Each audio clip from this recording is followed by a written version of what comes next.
গভীর মনোযোগের সাথে অধ্যয়ন করেন, এতে প্রায় 50টিরও বেশি জায়গায় সুস্পষ্টভাবে এরকম কথা পাবেন যে তোমরা আল্লাহকে ভয় করো, এবং সেই কথার পাশেই আল্লাহ তাআলা এর কারণও উল্লেখ করেছেন। কোথাও বলেছেন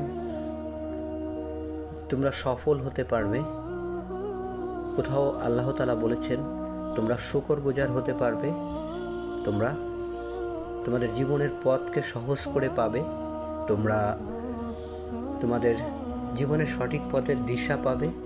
আবার কোথাও কোথাও বলেছেন যে আল্লাহ তাআলার আযাব অত্যন্ত কঠোর, আল্লাহ তাআলা তোমাদের প্রত্যেকটি কাজ দেখেন, আল্লাহ তাআলা তোমাদের অন্তরের মধ্যে কি আছে তাও জানেন। এমনকি আল্লাহ তাআলা এটিও বলেছেন যে যদি তোমরা আল্লাহকে ভয় করো, আল্লাহ তাআলা তোমাদের ত্রুটিসমূহ দূর করে দেবেন এবং তোমাদেরকে জান্নাতে দাখিল করবেন। অর্থাৎ ঈমানের সবচেয়ে গুরুত্বপূর্ণ একটি অংশ হচ্ছে আল্লাহকে ভয়। এবং আল্লাহকে ভয় করার অর্থ কী?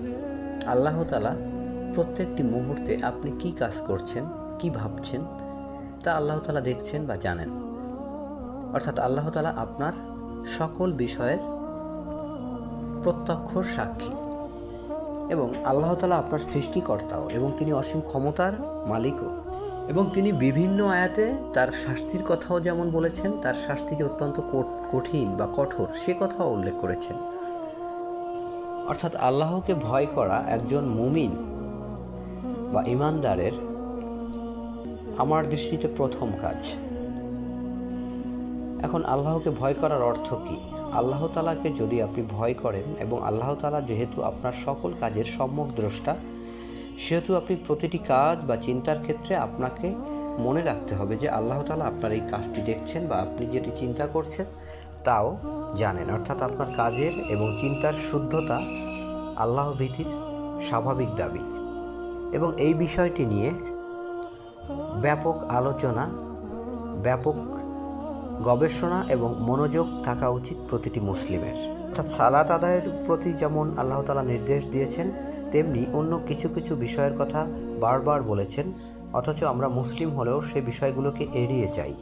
যেমন আল্লাহ তাআলাকে ভয় করা, আল্লাহ তাআলার উপর ভরসা করা, আল্লাহ তাআলার সন্তুষ্টির জন্য ধৈর্য ধারণ করা, আল্লাহ তাআলার সন্তুষ্টির জন্য অন্য মানুষকে ভালোবাসা, মানুষকে সহযোগিতা করা।